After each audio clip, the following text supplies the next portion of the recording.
अंतरिक्ष में घूमती हुई हर वो चीज हमारे लिए खतरनाक हो सकती है, और हमारी पृथ्वी जिस पर हम जीवित हैं। यदि खतरनाक चीजों की बात करें तो हर वह चीज खतरनाक है जो आकर हमसे टकरा सकती है या फिर हमारी धरती से टकरा सकती है।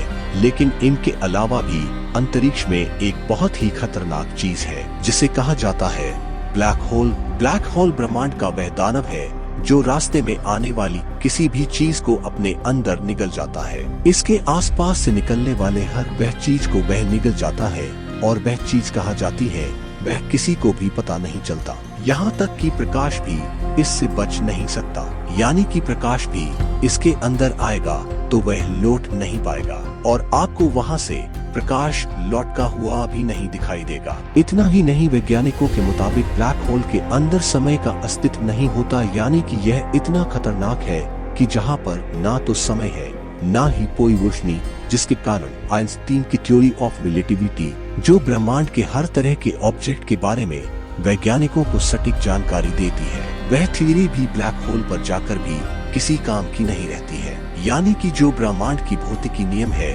वह इस पर काम नहीं करते। इसलिए वैज्ञानिक अब तक जान नहीं पाए कि ब्लैक होल के अंदर क्या होता है। पर कुछ समय पहले मशहूर वैज्ञानिक मिकियो काकू ने अपने नए थ्योरी में इन सभी सवालों के जवाब बताए हैं कि आखिर ब्लैक होल क्या है और उसके अंदर की दुनिया कैसी है। क्या है ब्लैक होल की ताकत का रहस्य, कैसे होता है ब्लैक होल का निर्माण, कैसे बनाता है अपने आकार को, और कितने प्रकार के होते हैं, और कौन सा होता है सबसे खतरनाक ब्लैक होल। क्या एक दिन हम ब्लैक होल में समा जाएंगे? इन्हीं सवालों के जवाब आज की इस वीडियो में हम जानने वाले हैं। हम जानने वाले हैं मिकियो काकू के मुताबिक ब्लैक होल के अंदर क्या होता है। ऐसे ब्रह्मांड के रहस्य जानने के लिए सब्सक्राइब कीजिए gender universe space documentary channel को और जुड़िए हमारे साथ। जब कोई तारा अपने पूरे जीवन काल में अपना संपूर्ण हाइड्रोजन ईंधन खत्म कर लेता है, तब उसमें एक बड़ा धमाका होता है जिसे सुपरनोवा कहा जाता है,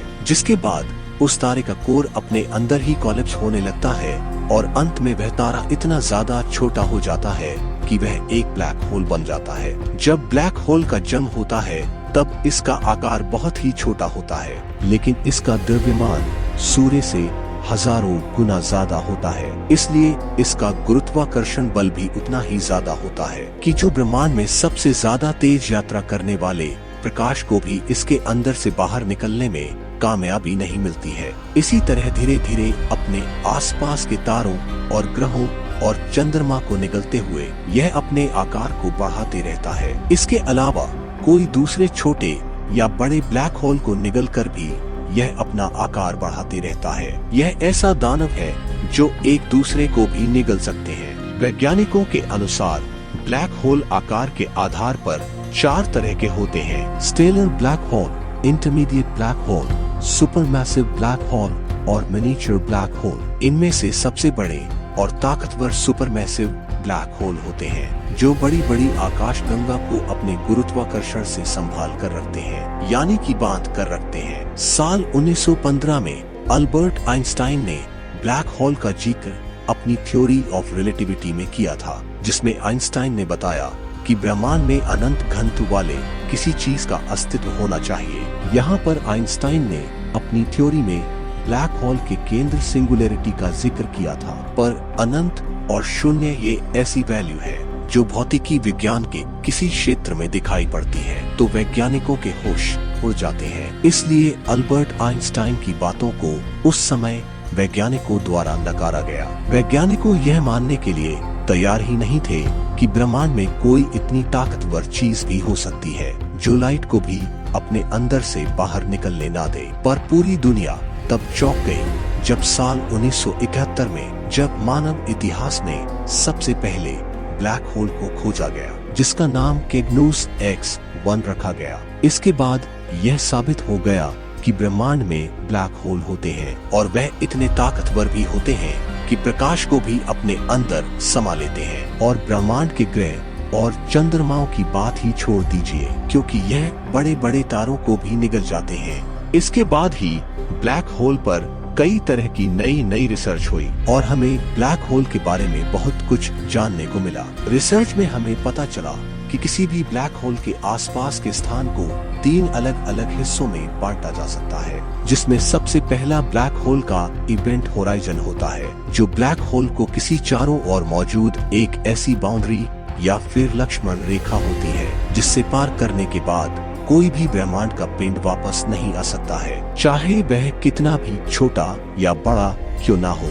इसके बाद ब्लैक होल का दूसरा हिस्सा होता है जिसे फोटोनोस्फीयर कहते हैं, जो ब्लैक होल के चारों ओर इवेंट होराइजन के बाद मौजूद ऐसा स्थान होता है जहां इवेंट होराइजन को पार करके ब्लैक होल के अंदर जाने वाला पदार्थ उसके चारों ओर घूमने लग जाता है और धीरे धीरे ब्लैक होल के आखिरी हिस्से, जिसे वैज्ञानिक सिंगुलैरिटी कहते हैं, उसके अंदर गिर जाता है। सिंगुलैरिटी यानी कि ब्लैक होल का तीसरा और आखिरी ऐसा स्थान होता है जहां ना तो समय है और ना ही अंतरिक्ष यानी कि स्पेस, और इसी कारण यहाँ पर हमारे फिजिक्स के किसी भी नियम को लागू नहीं किया जा सकता, यानी कि यहाँ पर फिजिक्स का कोई भी नियम काम नहीं करता है। आइंस्टीन की थ्योरी ऑफ रिलेटिविटी इसके बारे में हमें बहुत कुछ बताती है, इसलिए वैज्ञानिकों का मानना है कि अगर ब्लैक होल को समझना है तो इसके लिए हमें एक ऐसी थ्योरी को चुनना होगा जो हमें ब्रह्मांड के बड़े से बड़े ऑब्जेक्ट के साथ साथ ब्रह्मांड के सबसे छोटे ऑब्जेक्ट यानी क्वांटम पार्टिकल्स के बारे में भी बता सके। पर परेशानी यह है